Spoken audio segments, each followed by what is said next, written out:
So, first of all, why do we snack? It's important to stabilise blood sugar as much as possible. It's important for your energy levels, to make sure, again, blood sugar is very important, so eating consistently throughout the day is the main reason for this. As we said there, infrequent eating leads to muscle loss. One of the main things that we need to make sure we're trying to increase when improving our body composition. Going 4 or 5, 6 hours between 3 main meals can create, certainly throughout the day, much more cravings. You know, we always hear of people that eat less in the morning at lunchtime. By the time they come home from work, they're ravenous. You know, they just pig out. They get as much as they can, and then, you know, they go to more sugary sources because their energy is much quicker. So eating more frequently at the start of the day is what we're trying to get out here. So snacks are person dependent. The size of them should fit the individual's goal. If you're eating to increase muscle, they're probably slightly different to if you're trying to decrease fat. You know, it is a little bit person dependent as always. Some people do better with 3 larger meals and perhaps 1 snack throughout the day, whereas I would prefer personally to have 4 main meals and snack less. It's just the way that I work better. So again, it does come down to how you respond. But if you work a 9 to 5 job, 3 main meals and 2 snacks either side tend to, we find, work best for people. So it is down to your lifestyle a little bit. So with that in mind, snacks should always be planned. Just trying to pick something up throughout the day never works. You know, you need to have a clear goal of what you're having at 10 o'clock, what you're having at 2 o'clock. Just saying, you know, around 10 or 11 I'm hungry tends to lead to something sugary. It's convenient, it's what's on hand, especially if you work in an office. Friends prepared, prepared. So, some ideas of what can be eaten, so we'll run through these quickly. So, the best thing I find is leftovers, whether it's from the night before, from breakfast. This morning, for example, instead of having a smaller snack, like instead of cooking just 1 pork chop for breakfast, I cooked 2 and had the second one just a minute ago before we started talking. I tend to find that batch cooking works well for a lot of people, especially those that are, again, at a desk all day or have limited time to get out and go to a supermarket or something like that. So batch cooking either for a day ahead, a couple of days ahead, tends to work well. It doesn't take any longer to cook 1 chicken breast than it takes to cook 4.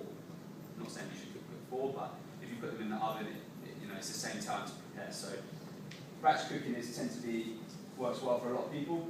Nuts, one that we use a lot with a lot of people, and nut butter. So cashew nut, almond nut, Brazil nut butter tends to be better than peanut butter because of the sugars and the extra ingredients that tend to be in peanut butter. But in terms of nuts, anything as long as it's not peanuts is fine. Trying to stick away from roasted and salted, of course, but Brazils, pistachios, cashews, whatever you like. They're obviously good for their convenience. You can keep them in your desk drawer, you can keep them on you all the time, they don't go off, so that tends to be the first choice. Avocados, good healthy fat throughout the day. Obviously you need a fridge for that really, but having avocados with perhaps some leftovers or prawns, tins of sardines, again, are things that you can pick up in a supermarket, they don't go off.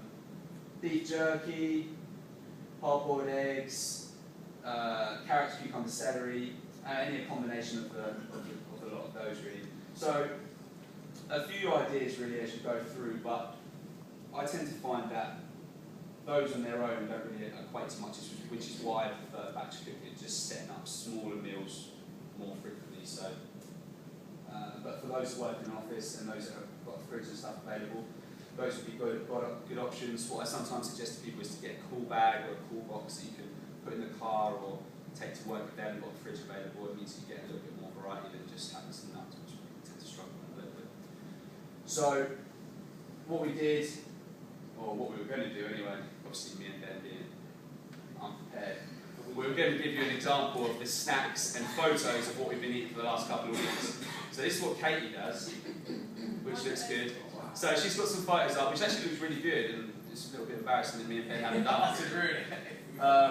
But do you want to talk through that a little bit? So these are just, I'll start with the picture on the right, because obviously the left-hand side of it is not what I eat. So as some of you know, I actually work for a crisp manufacturer, which isn't really something that I agree with eating crisps But anyway, so this is a lunch that they provided to all the members of staff. It's a bag of crisps, some orange juice, a sandwich, and some sort of breakfast sugary bar thing. So I done a comparison against what I ate that day, which is pulled pork, sugar snap peas, lettuce, and tomato. So this is what a lot of people will eat. So those of you that work in an office, you'll probably find that most of the people in there will eat this sort of thing for lunch. It's convenient, it's quick, it's easy, you can pick it up anywhere.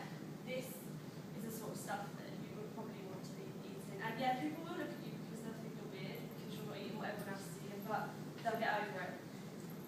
So other things that I eat, Swedish meatballs. Try not to eat too much of them. They're not, you know, the best source of protein, but they're okay to snack on.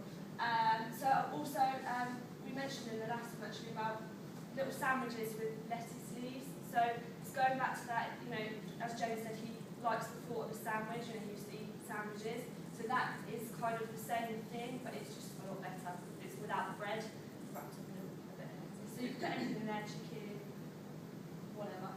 And on the left is just pulled pork and nuts. So this is an idea actually that I got from Jane, her pulled pork recipe. But I quite often cook a pork joint, and then that will feed me for a day and a half, snacks and other meals, etc. And this was there, it's really easy and tasty. If you want to get the recipe, it's on our forum on our website. Yeah, I've actually done some leaflets for you to take away, and on the back is the link to the forum, so you can share any of your recipes and that sort of stuff on there. There are some already on there. Yeah. Such a good thing we've got Katie here, because we would never.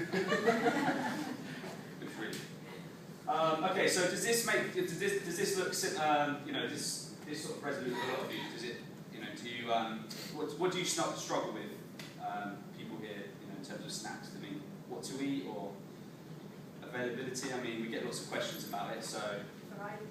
Variety, yeah?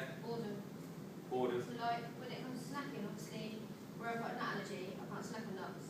And again, it's very easy to stuff out, but the last thing I wanted to do is open the fridge and look at me. What about raw veg? Like sugar snap peas, Yeah, I know onions, sugar snap peas, cucumber. but it's not that bad. Well, the thing is that you've got a ton of different varieties of meats and fishes and game and stuff. So with some people that, again, say the same sort of thing, I'll get them to rotate meats throughout the whole day. So on Monday, for example, they might have beef for the day, Tuesday might be pork, Wednesday might be salmon, Thursday. And it's certainly not ideal, but if it means that you can get a variety each day, and it gives you a little bit, means you can be a little bit more prepared by batch cooking one meat for the whole day, so then you know what you're eating for that day, and then rotate that every 5 days. Obviously, having a nut allergy is less than ideal in this circumstance. What about seeds and stuff? All the same? No, I can't even have avocado. Yeah, Mars bar maybe. That's what I do. No, but it's just, again, we'll go back to the book that we use quite a lot, Fitter Foods by Matt Whitmore and Keris Marshall. They've got tons of ideas for snacks and stuff in there, so I would recommend getting that if you haven't already. Sometimes what we're not good at is because we're used to eating this sort of food, we can eat things there and just get through it, whereas some people who are used to slightly sweeter tastes, the idea of dry vegetables can sometimes become a bit boring, etc. So that's where this book really does help to create a little bit of variety.